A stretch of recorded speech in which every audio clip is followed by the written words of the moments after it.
Jenzabar Jam is coming May 29th through June 1st. Learn, share, and connect with us in Dallas, Texas at the Gaylord Texan Resort. It's time to jam. at Jenzabar's annual meeting.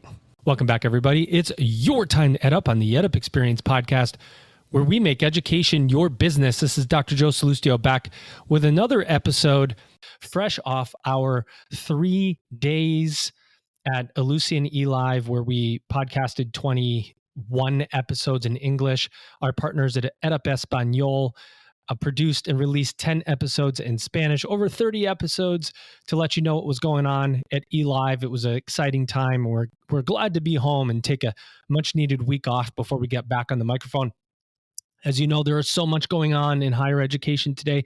If you're in an institution or working with one, the word acronym FAFSA means a lot to you right now, as students can't get it. You can't get them out. And even if you do get them out and the student gets it, a lot of times they're not right. So as administrators, we're dealing with the consequence of this debacle from the Department of Education and trying to forecast what our revenue is going to look like for a fall term, and what you're completely blind to how you're actually going to do. Never has there been a moment like this in higher ed, but we have ways around it. One of those ways is to have amazing partners and amazing people to bounce ideas off of. And I've brought one of those people here to the microphone as my guest co-host. It's been a bit. I would say it's been a minute or so since she was on the microphone next to me, maybe a year. But every time I have her back, it's like she never left. Ladies and gentlemen, she is Erica Leodice. She is the Executive Director for the Alliance for Innovation and Transformation in Higher Education, better known as AFIT. Erica, what's going on? Hey, Joe, it's great to be back. Thanks for having me. And where are you these days, Erica? I know you're like a world traveler. You live in one place for a little while and move around. Where in the world is Erica Leodice these days? Well, today I am in the beautiful sunny town of Kanab, Utah, in southern Utah, just outside of Zion National Park.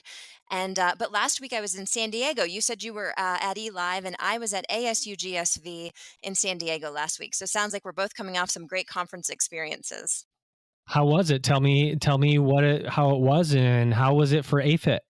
The experience I always have at ASU GSV is just one of both overwhelm and excitement. Overwhelm being that there are just so many great sessions, it's hard to choose which one I want to go to. I wish I could duplicate myself and go to 5 sessions at the same time. And then I always leave with just my mind and heart full of ideas and opportunities. And so it's just such an exciting and interesting time to be in higher ed right now. Yes, it is. And we have so much to talk about. As I said, there's a lot going on. As you know, with the leaders that you talk with, we're all struggling to figure out how to best serve students right now when it comes to affordability with the FAFSA. But that's not the only thing. There's a relevancy piece to higher education right now. Is college worth it? Or are students getting the skills they need to succeed? Are they thinking critically? We're going to bring somebody to the microphone that's going to tell us a lot about what he has going on to answer some of these hard-boiled questions that we've been working on. Let's get him on the mic. Ladies and gentlemen, he's Salah Khalil. He is the founding director of Macat International Limited. Salah, how are you? I'm good, thank you. How are you? Oh, just another day in paradise over here. Where in the world are you, Salah? Where do you office out of? I'm in London now, currently, London, United Kingdom. So yes, this is the base of the company, and this is where my home base is. I'm from Egypt originally, but the company I created in London in 2009, and we work to sort of promote 21st century skills. All right, let's have that conversation. Let's get in deep. Tell us what that means. What do you do at Macat, and how do you do it? And who do you serve? So essentially, we started out in 2009 with the concept of 21st century skills. And these are known in most circles as the 4 C's, which stand for critical thinking, creativity, and communication and collaboration with machines. Now, given that AI has taken a much wider role, it will have a complete effect on degrees, it will have an effect on employment, and it will have an effect on skills. As far as degrees are concerned, as you know, most degrees are billed on very narrow subjects, so one subject, and it depends how deep you go into a subject, all the way to multiple PhDs. That's known as the Industrial Revolution model. There is the TikTok, TikTok, Instagram, YouTube learning as well, which comes as wide and shallow. And you have the AI model, which is wide and deep. I mean, to know what ChatGPT knows, you would need to study for 10,000 years. So obviously, knowledge-based education has to sort of start inviting skills-based education. The problem gets worse because when you talk about skills that are required for employment, most employers want you to basically practice education for employment. And that's not a bad thing to do if you know what jobs are going to come in the future. But unfortunately, we don't. 90% of the future jobs will be unknown to human beings. So education for employment or knowledge-based employment, if you like, will also shift to skills-based employment as well. And that brings us to the final part, which is skills.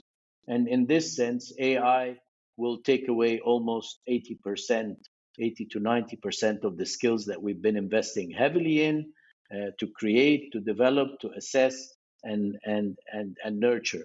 And this leaves the 4 C's, which are critical thinking, creativity, communication with machines, and collaboration with machines that do 2 things. One, they're durable, so they will actually flourish with AI.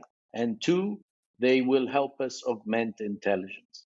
And that's what we've been working on. We've been working on the foundational skill of the 4 C's, which is critical thinking, and we've basically worked on it since 2009 until today, and we've invested north of $50 million developing what we developed.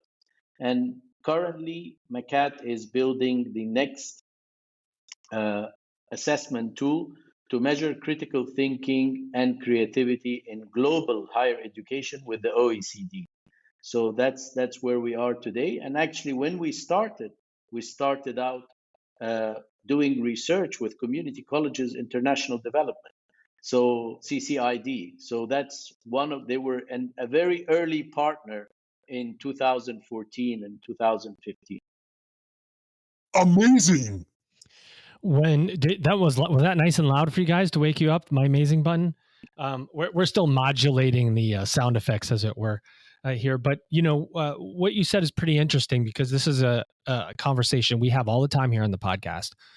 Students right now are interested so much in an ROI, that a return on investment, that institutions are communicating that ROI in a degree to job context. If you get this degree, you will get this job, and this job will make you X amount of dollars, and that X amount of dollars will help you pay your loans back and give you some certainty on your financial situation into the future. What I hear you saying is, yeah, that sounds pretty good for right now, as long as you know what the jobs are. But if you don't know what the jobs are going to be, we're being really short-sighted on what we're training for. Like, I can train you in manufacturing. I can train you to be in criminal justice. I can train you in all these areas. But if AI takes away all of these skills I'm being trained for, what am I being trained for? Right? That's kind of I need to be trained for any job in the future, and any of those jobs, critical thinking is the foundation. Absolutely. I mean, AI is going to be the great leveler, because essentially here, what you will have, and this is a tremendous opportunity for community colleges and for other universities around the world as well, is that AI will give them this ability. If they manage to bring in their curriculums up to date with skills-based curriculums that are going to be based on 21st century skills, they're going to be ahead of the game. And that's something that, is known to almost everyone in this field. I'm not saying anything that is unknown. I mean, there is going to be a skills gap and crisis in 2030 that's going to affect 1 billion people. And it's going to cost north of $30 trillion if unaddressed. So you will need So you will need skilling, upskilling, or reskilling. And obviously, the sensible thing to do is pre skilling. And that's a huge role for universities and also a tremendous opportunity for community colleges because skilling, upskilling, and reskilling 1 billion people is no small feat. I mean, it's gonna take a lot of effort, and we're gonna be depending on our educational institutions a lot more than we ever have imagined. So it's really a very exciting time, challenging but exciting. Hmm. Erica, over to you. Thanks, Joe. So, we at the Alliance for Innovation and Transformation, this year, we're exploring the impact and implications of AI and emerging technologies on higher education and industry through our learning design. But the skills that you mentioned that you're focused on, they're really deeply human skills. So, I'm curious what advice you would give to some of the educators who are out there listening and trying to sift through what they can do to better promote critical thinking and the 4 C's that you mentioned among students in this age where information is abundant and at our fingertips and generative AI is on the rise. Um, what advice would you have for those folks? There is a number of things that I can think of. First of all, I think uh, if you cannot if you cannot measure it, then you cannot really training it is just a fluffy thing. You need to be able to measure things so that you can help people develop these skills, right? So the most important thing is the ability to measure these skills. And you cannot measure skills without, first of all, having a proper definition, a construct definition of those skills that is done by a renowned academic institution so that you are academically grounded in your construct definition or in how you define the skills. So, for example, we define critical thinking as the component skills of problem solving, analysis, creative thinking, interpretation, evaluation, and reasoning. An, ac- an acronym that is called PACER, basically. And that is part of our solution because once you have these 6 skills, then you can develop a definition for each skill. And then you can develop 4 sub skills under each skill to create a PACER framework. So, with 6 skills and 24 sub skills. So, my advice is if you want to make your curriculum skills based, you need to have this partnership. Someone who's invested already $50 million is working with OECD, who invested $120 million. So a total investment in R&D exceeding $170 million is available at your fingertip if you partner with the right company. I'm not just promoting Macat, I'm saying we are specialists. So we don't do anything but critical thinking, creativity, and communication and collaboration with machines. You need to partner with a specialist and you need to have a comprehensive solution where you test to set a baseline, you train to train those skills, both domain agnostic and domain specific. By that, I mean domain agnostic, I mean teaching critical thinking or creativity as a standalone skill, but also teaching it within a subject to make that subject more comprehensible. So, for example, critical thinking for engineering, or critical thinking for medicine, or critical thinking for history, or critical thinking for finance. So that's really, and then you test again. So you can see here is my baseline, here is the training, and here is the test. So have a comprehensive solution that you can work with. And the best thing to do is look at partnerships and start being part of a global dialogue. You know, when we started talking with OECD, the conversation changed completely. They chose us because they knew we're specialists, we are careful about how we build critical thinking, and they wanted to build creativity, a measure for critical thinking and creativity together. The next challenge for us will be collaboration with machines. The one after will be communication with machines. I'm so curious to know what's your take on the state of critical thinking worldwide? The reason I ask is because I saw an article, I think it was through Forbes, that was mentioning a study that Lenovo had released last year. They had studied millennials and Gen Z workers in the US, UK, Germany, and Japan. And they found, not surprisingly, that many people are burned out, struggling to make ends meet, they're fatigued. And they were talking about that because of this, it's thought that they're really focused on their immediate challenges or survival thinking rather than the deeper, more meaningful types of critical thinking that can lead to some really profound outcomes in work and learning. So I'd be curious to know, what's your take on the state of critical thinking worldwide? Is it declining, as some believe? Well, as you know, we are following the pandemic COVID. We have faced an infodemic. So essentially, we were surrounded by misinformation, disinformation, malinformation from all kinds of places and all kinds of sources. And it doesn't happen once every week. It happens once every 5 seconds. So you're just bombarded with a lot of information. And how would you sift through all this?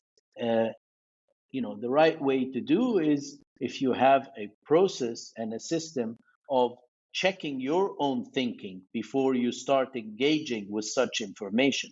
So you need to step back, look at your thinking and see, how am I doing? What am I, how do I ensure that this argument is sound? What's the premise of it? What's the assumptions? Where are the sources? So this is stuff that seems like common sense, which is not very common, I'm afraid. So that's what we need to do. So we might be thinking, because we're involved in a job or in a course or something, about doing things right, and that sort of takes us away a bit from doing the right things. And what we need to do is just step back and look at this carefully and see. I would say that probably there isn't such a thing as the comprehensive state of the global critical thinking. I wish there was.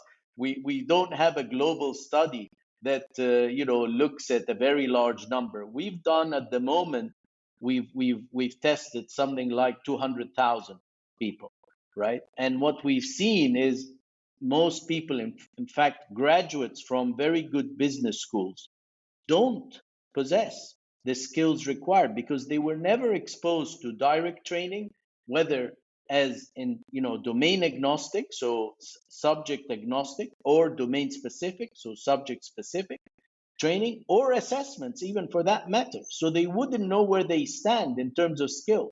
This skill has been implicitly imparted through generations and generations. But ask someone who claims that we are very good critical thinkers, and they may be good critical thinker teaching institution, but ask someone about, did you actually measure that? Did you actually assess it? And is the assessment proper? Are the psychometrics of the assessment, is reliability solid? Is validity solid? Convergent and divergent validity? You will not get that as the straightforward answer to this question. And that's really what it is. People just get degrees, and from degrees they want jobs, and from jobs they want careers. But can they step back and look at the missed opportunities? And now is really a great time to do this, because honestly, if you can harness the power of AI, and today, we say that to learn what ChatGPT knows with all its biases and all its problems, it's 10,000 years. You take one of the top professors in any field, and they would have spent a maximum of 70 years studying this topic. So the difference is huge. It's really, really big. And that's 10,000 years today.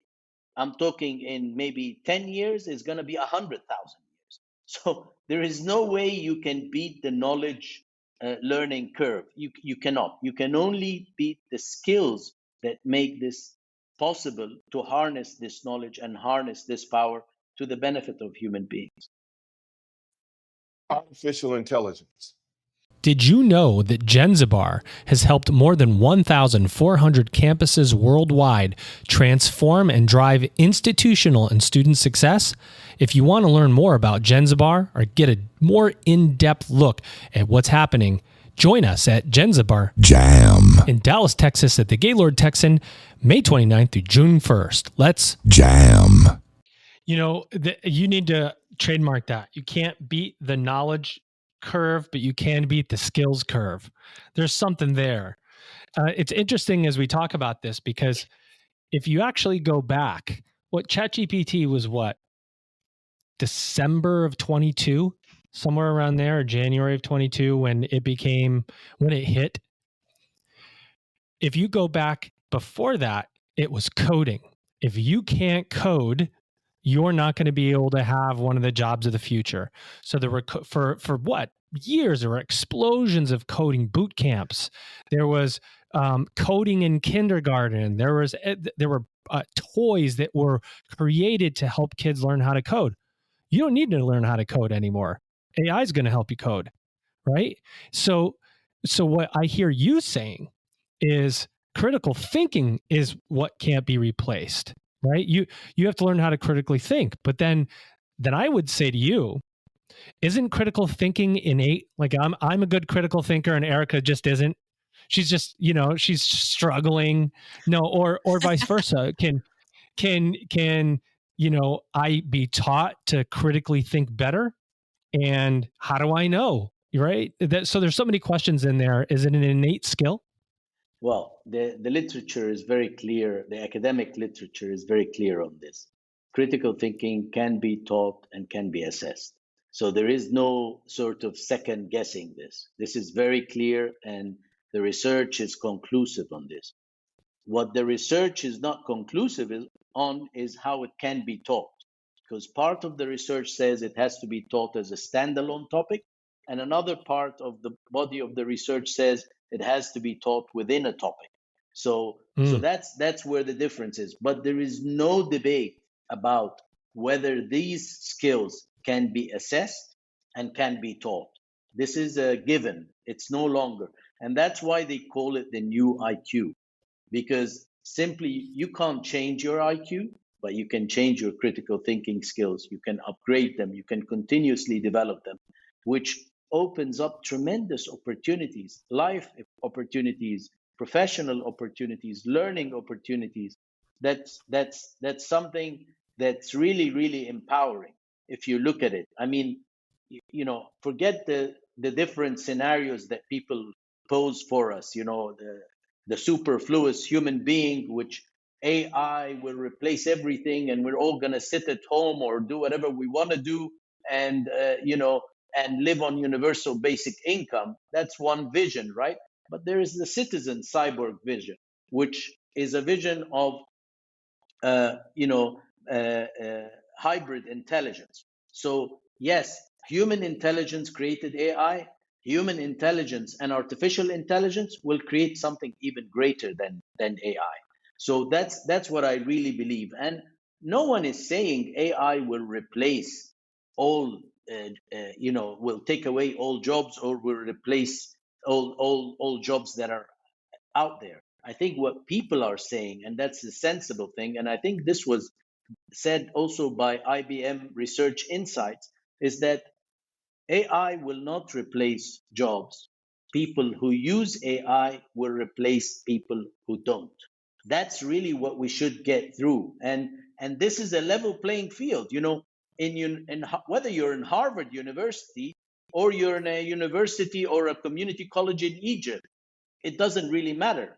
We're all gonna have to, use AI, and we're all starting on one playing field. So it's a level playing field, and we can all grow and excel if we're using the right assessment tools, if we're using the right development tools. That was a I would like common. to state for the record. Hold on, Erica. Let me just state for the record, since I said get an example of where you weren't thinking critically, that at the beginning of this episode, when we were trying to figure out the technology, Erica was the only critical thinker. I immediately went to, this isn't going to work. We're going to have to reschedule. Salah, you were going to record without volume, and Erica hooked us up in the end. So just for clarity's sake. Thank you Absolutely. for acknowledging me in front of the EdUp community, Joe. You're I welcome. appreciate You crushed that. it. Well, I was just The going only reason this episode happened is because of you. Thanks for that. I was just going to acknowledge, Salah, what you had said about people don't need to be afraid about losing their jobs to AI, but rather to people who use AI. That was a common refrain that I heard at ASU GSV Summit last week. And also the concept that you just touched on of hybrid intelligence, not just AI standing alone, but it being humans with critical thinking skills, really supercharging AI and its capabilities. Because as you alluded to, AI is flawed, and so it's really humans with those critical thinking skills that can really supercharge the power of its application. So that really echoes what I heard at the conference last week. Can we turn to for a moment to Macat? So my work, I focus on at the Alliance for Innovation and Transformation, obviously on innovation and transformation. We're very aptly named. So I'm curious to know a little bit more about your organization and what does innovation look like at Macat? Okay. Well, we started, as I said, in 2009, talking about critical thinking and the importance of 21st century skills. So the bedrock of Macat is actually trying to level the playing field. That's really what we wanted to do. We wanted to give every learner around the world the best possible set of skills that will be, number one, durable, and number two, transferable, and obviously skills that will keep going with you as time goes by. So that was the start. Macat as a name comes from ancient Egyptian mythology. It's the feather of truth and justice. So it's wisdom. It's essentially the wisdom that you want to, the wisdom of equality, the wisdom of making everything accessible to everyone. It doesn't matter where you are, what your background is. I mean, the research that we did when we started our concept, we chose community colleges for international development and ASCU, the American Association of State Colleges and Universities, to shape our products. So we have three products. We have a library of analysis of seminal works in the humanities, arts, and social sciences. These are 220 titles in at least two languages right now. More languages are coming in. English is obviously the first language. So these are analysis of, how most universities, elite universities, use liberal arts to impart critical thinking. Well, this is a sort of a solution that provides access to these analysis of these seminal works. Although there are 220 titles, each analysis of a seminal title across 15 disciplines, yeah, each analysis, to write it, you need to actually use about 100 references. So although it's a 220 title library, it sits on a body of knowledge exceeding 20,000 titles. So this is what is known as wide and deep learning. So it's not, so it's in line with AI. It doesn't reflect. The other thing that we have is we have master classes that teach you critical thinking on a standalone basis, and master classes that teach you critical thinking within a subject. And we've done, it's all about research and development up to now. So the reason we chose SQ and CCID was to actually make sure that this product is not just for elite students, it's for every student with any ability. So we've created in video, we've created an audio, we've created an interactive mode. So all kinds of different modalities to make sure that the product is accessible by the largest population of learners.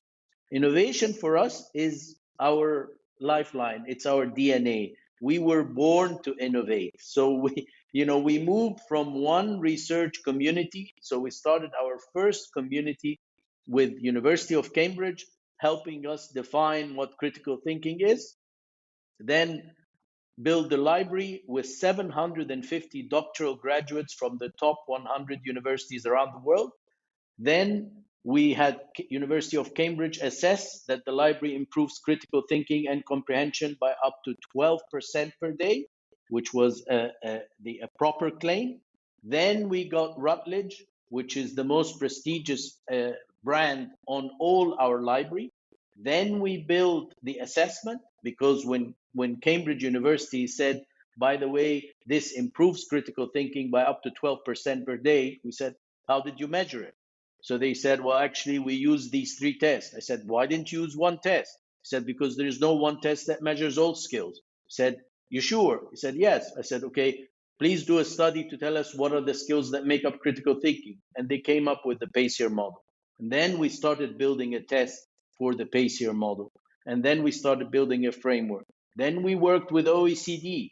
So who are we working with, OECD? It's the Center for Innovation and Research.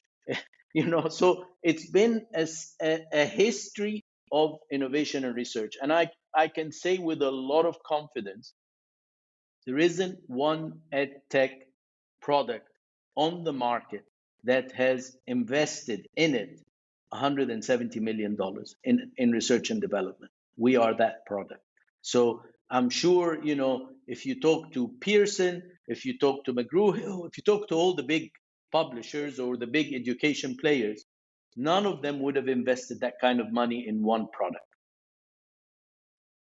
Wow. There's a lot there, Erica. You asked, and he gave you a lot of innovative things that they're doing. How does all of this wrap up into higher ed, Salah?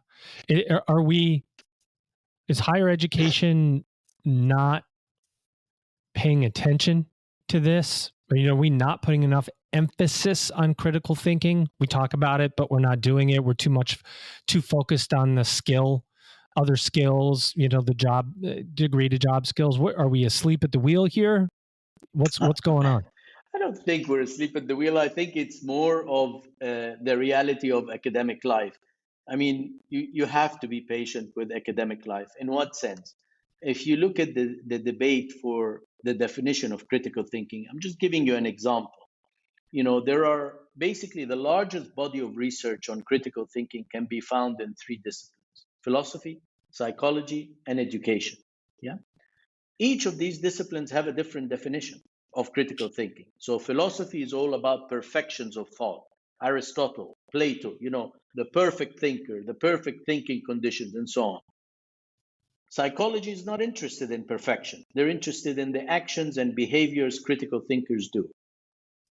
Education is not interested in those two. It's interested in information processing. It's like a pyramid, with the base of the pyramid is regurgitating, learning or rote learning without understanding, and the top of the pyramid is analytical comprehension. So now you stand on these 3 set of definitions, right, in 3 major disciplines, and you can get paralysis. But then if you go a step further and look deeper into the literature, they all agree that critical thinking is a set of skills and behaviors. If you focus on skills and buildings, then you can start going somewhere with this. And that's what we've done. So we didn't stop at the differences in debate and highlighted these differences. That's great that we recognize these differences because they have value. But you want to see what's common, what you can build on, how you can take this process forward to help assess, number 1, and 2, to help train or develop these skills. So I think, education has been, educational institutions have been struck with countless challenges, one after the other, from funding to management to, I don't have to say any of this, but all the challenges. And all what's being asked all the time is, limitless needs for a limited budget. So it's really, we have to be gentle on educational institutions because they're the bedrock of society. I mean, how did we get out of COVID? It wasn't anything other than research that got us out of this huge pandemic, right? And how are we going to get out of the next pandemic? It's going to be universities again. So really, you need to understand the value of educational institution, whether it's a university, community college, a school. These are the bedrocks of society. And these are, the ones that generate good thinking, and good thinking creates good societies. So we need to nurture them, protect them, fund them well, and keep them going for as long as we can. So now let's put a global focus on it because I know Macat has a global focus. You're an international company. I'm curious to know how different cultures and educational systems approach critical thinking and what we can learn from a global perspective on this skill. So at the moment, we're working with a very large publisher who is interested to create a leadership program, for example, in China. And this leadership program for students studying abroad. And this leadership program covers ages from 12 years old to 18 years old. So 12 to 15, 15 to 18, and 18 plus. These are about 2.8 million students, right? First of all, they don't like the word critical thinking, obviously, right? For the expected reasons. However, they call it creative thinking because they know it's a necessity, it's a must. So it's just so essentially that's the approach that some take. Although they don't like these words, at the end of the day, they have to actually engage in this because it's not an option. If there are a billion people that are going to have a skills gap and crisis, 300 million are going to be in China, 300 million are going to be in India, and ROW, rest of the world, will have the rest. So you have to engage with this. You have no choice really not to engage. Not engaging means you're going to be those people who lose jobs to people who have engaged with these skills and engage with AI and manage to survive and manage to thrive in such a challenging environment. So on a global level, I think we are looking. So, for example, we've assessed 100,000 students in Egypt as a with the Ministry of Higher Education there. So, everyone is looking towards this and they see it as an opportunity because if there is a billion people that are going to be affected by this, how Egypt can send 20 million people abroad if they have the right skills. If they possess the right skills, they're going to have jobs. They're going to be able to compete on the global stage, and so on and so forth. So I think it's something that has been building, especially after COVID, because obviously with COVID we had a fast track digital transformation.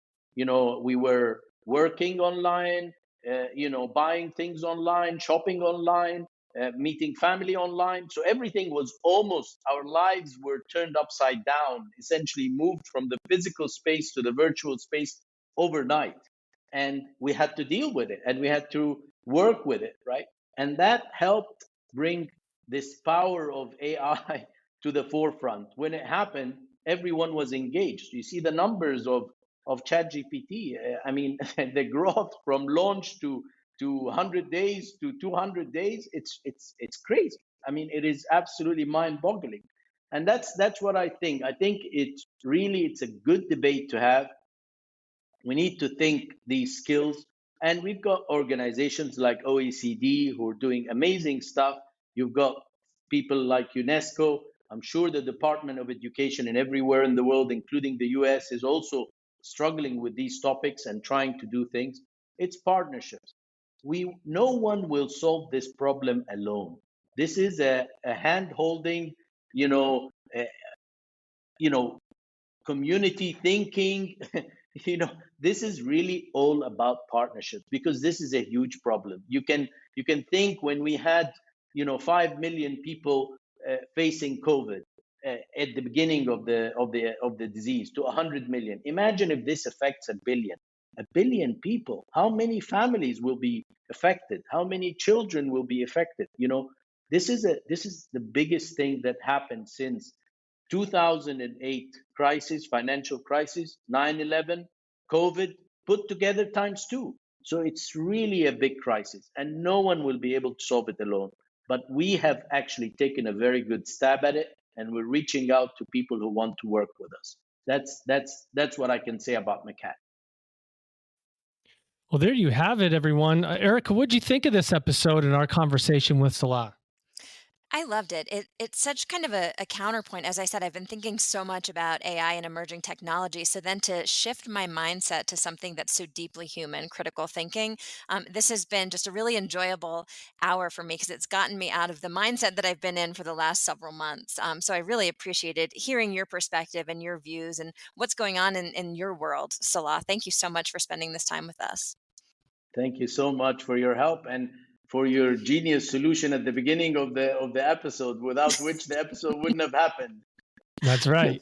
Salah, did you have a good time on the podcast today as we get to talk about what the future of education holds? I really enjoyed it. I wanted to hear more from Erica, though. I spoke too much, I think, and next we need to have a recap to hear more about the amazing work that you're doing, with community colleges, because I feel very close to this, to this association, and I want to engage more. I engaged with Community Colleges for International Development in 2015 heavily, but then with this problem getting like a global outfit, it makes sense to really focus on the large markets such as China, such as India, because they're going to be more than 60% of this problem. And, Wow. The states have to respond as well to this, I'm sure. Well, the great thing I can tell you about the EdUp community is that we're all connected once we do one of these podcasts. So you guys will have plenty of time to catch up into the future. My guest host, everyone, here she is. She's Erica Leodice. She's back after a year or so being gone. We're not going to let her go too long without getting back on a mic again soon. Erica, welcome back, and thanks for joining me again. Thanks for having me, Joe. Nice to meet you, Salah. Lovely to meet you. Ladies and gentlemen, our guest, he's your guest. He's Salah Khalil. He is the founding director of Macat International Limited. Check him out online, macat.com, for more information. And with that, you've just EdUp'd. What's up, everybody? It's time to jam at Jenzabar's annual meeting at the Gaylord Texan in Dallas, Texas, May 29th through June 1st. Learn, share, and connect. The conference offers a wide range of learning opportunities for all Jenzabar users.